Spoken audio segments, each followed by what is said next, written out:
Maulana, you explained that Allah did not give man two hearts, but woman's heart is created for nurturing her husband and child. Is there a deeper reality to this dual nurturing power in the female heart that allows her to spiritually sustain prophetic lineages or produce saintly offspring through that devotion? Deeper? How could it be deeper than that? I mean, that through the energy and the power to create from her womb. And as a result, we talked about she's like a generator, and as a result she should be safeguarded and veiled, so that her generator, if you have a generator at your house, it's not a crude example, and you don't guard the generator and your neighbors keep trying to plug into that power, what happens? You won't have a generator at your house, the whole neighborhood will be using the energy. When Allah gives you a pious wife, you have to guard her, and as a result of guarding her, she's going to produce an immense amount of energy for you and for your children. But shaitan knows this system, so he says, no, make her go out. And once she goes out, she's depleted from energy because that was not her role. And now she comes back in and fight. Why? Because the generator is too powerful. So let's deplete the generator and deplete the whole system. So shaitan knows the same system, and that's why Islam comes to guard the honor of women, so that they can play the God-given role of an immense powerful being that creates.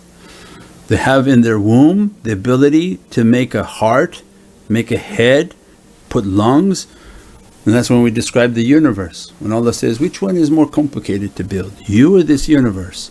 The universe doesn't appear randomly, the moon didn't appear random, and just like in the womb of the woman, the lungs are growing, the brain is growing exactly where Allah has always placed them.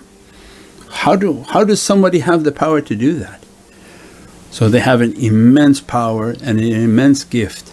That gift shouldn't be put out for other people to destroy, but they don't believe in the gift. They don't appreciate the gift, they want to destroy the gift.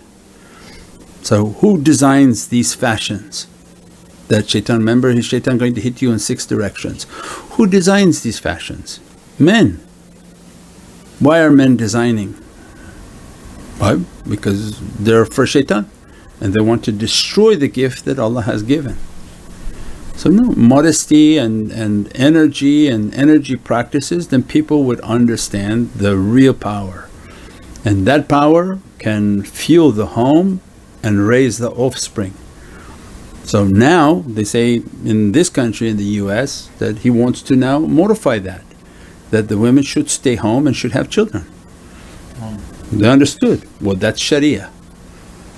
So anybody can now with ChatGTP go back and say Sharia's use in Americas, and then you come back and say, look, this modern scaring of people, Sharia state, Sharia state, Sharia. Look, if it's not for Sharia you wouldn't have had divorce, they would kill you every time you had a divorce.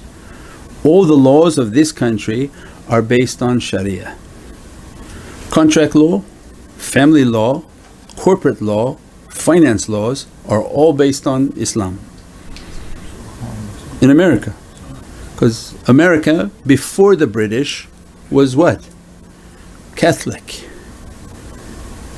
Catholic law, they put a hole in your head to get demons out.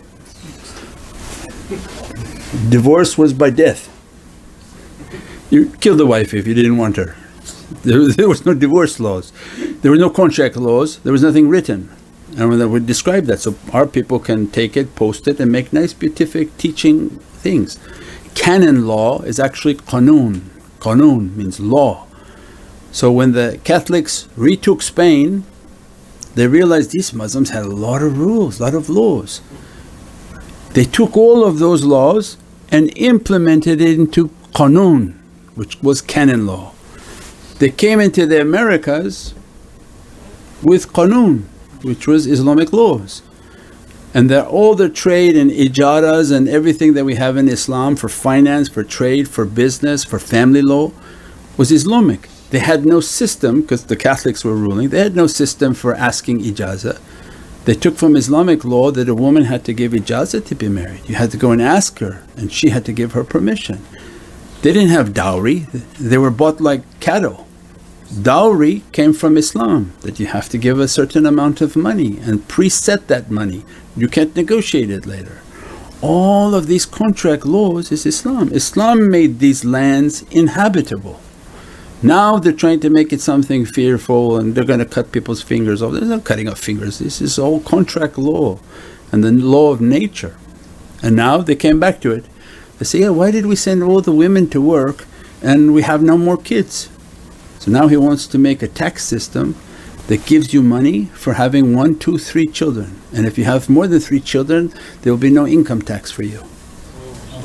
So everything he's implementing, go back and say, oh, this is Sharia law. Right? But they don't want to call it that. Sharia law says, honor these women, don't let them out onto the streets, guard them, guard your children. It's the greatest asset that God has given to you. So, one way or another God's kingdom is coming. They want to call it this, they want to call it that, go back to do your own research. You owe all of these laws to Sharia, and they owe it all from Spain and the influence that the Catholics and Spaniards had with the Muslim libraries in the world, and most of which were plagiarized. They took the knowledges of Andalusia and said it was from this guy, from that guy, Aristotle, from Plato, from Pluto, from wherever it was. But they took it all from Muslim scholars and they don't want to give the credit to it. But either way, it all comes back. When they had COVID and they were scared to death, what were they doing? Making wudu, keeping distance and putting niqab. Everybody had a mask on. Yeah. So Allah's will always be done, but people are fearful and trying to rule by fear and separate by fear. But God's kingdom is mercy and gracious and everything beatific, inshaAllah.